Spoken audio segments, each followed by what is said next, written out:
Okay, today we're going to be looking at these speakers I picked up from Goodwill. They were new in box. The box had no labels. It was literally just a white box. And then I opened the box up and there was plastic, and the plastic just had like Chinese text on it. These have no branding whatsoever. They're just speakers. Anyways, we're gonna test these out and we're gonna see how well they work. Let's get started.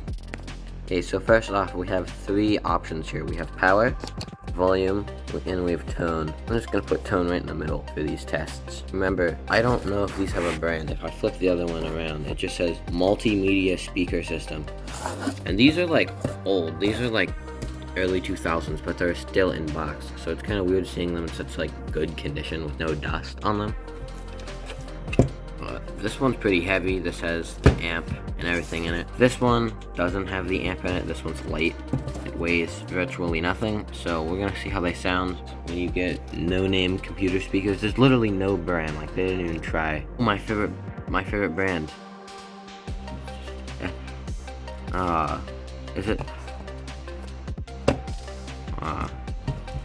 Maybe it's. Yeah. See, like you get my point. There's no brand on here.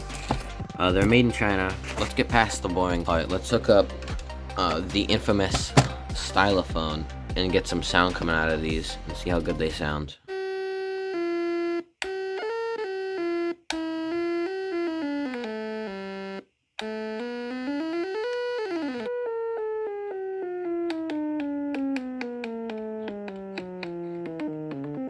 They're okay computer speakers, not the greatest. If you bought a computer like a Windows XP machine back in 2001 and had no speakers included, you'd probably pick a pair like this up from wherever they sell speakers. Just get a pair like this with no branding on them, and then you'd have sound. It's not that great, but it works for hearing the videos you put on your e-machine. Of course, nowadays most computers either come with speakers, or most people wear headphones now a lot, so computer speakers aren't as much of a thing as they used to be.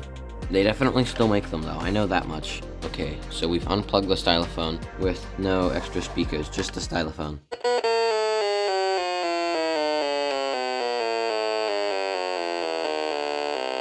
And back to the speakers.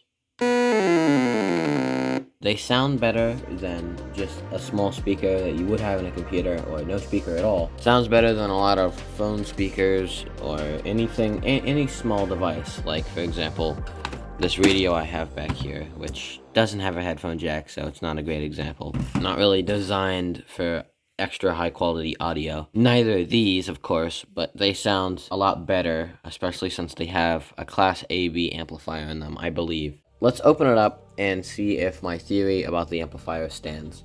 Now, I've unscrewed it, but before we get inside of it, there's one thing that you have to remember. Never work on mains power electronics while they're plugged in, because mains power is 120 volts AC, and that can do a lot of damage to your heart and other organs. So just be careful if anyone attempts something like this. If we take a look at this board here, you can see there's two potentiometers and a spring-loaded switch down here. One potentiometer is a B10K and the other one's a B50K. There's nothing out of the ordinary. You could probably build one of these pretty easily. Again, mid-tier computer speakers, so it's a mid-tier amp. It's not that great. I think it's a Class AB amp. Bear with me here. I'm learning about amps and stuff. I'm not quite there yet. I am trying to learn more about amplifiers though. It takes in 120 volts AC and puts out 12 volts DC. Take a look at the board here.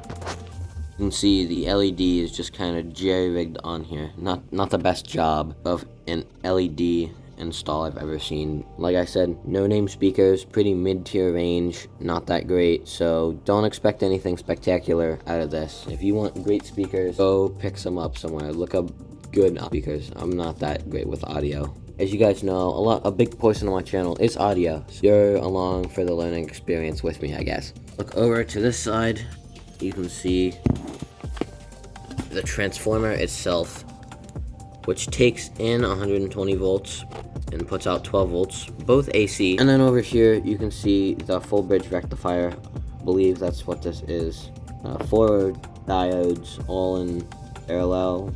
Don't quote me on that. So if you take a look at this little IC chip here, which is the main heart of this amplifier, you can see that the label says a TA 8217P. So if you take a look at the data sheet, which is just a quick Google search away, it shows that the max amperage of this chip is 12 volts. Max voltage, I should say, is 12 volts. It's a Class AB audio amplifier. It's rated for dual audio out, and they're pretty inexpensive chips. So if you want to build this circuit or something similar to this, I will leave a link to the datasheet in the description down below. It's a middle of the field type speaker. It's not that great. It's 4 ohms, 3 watts. Pretty simple speaker. It's got a diameter of 3.5 inches. Now, since this is a pretty simple audio amp, I might take it out of its case and put it into another speaker, which I have. Leave a comment if you would like to see that.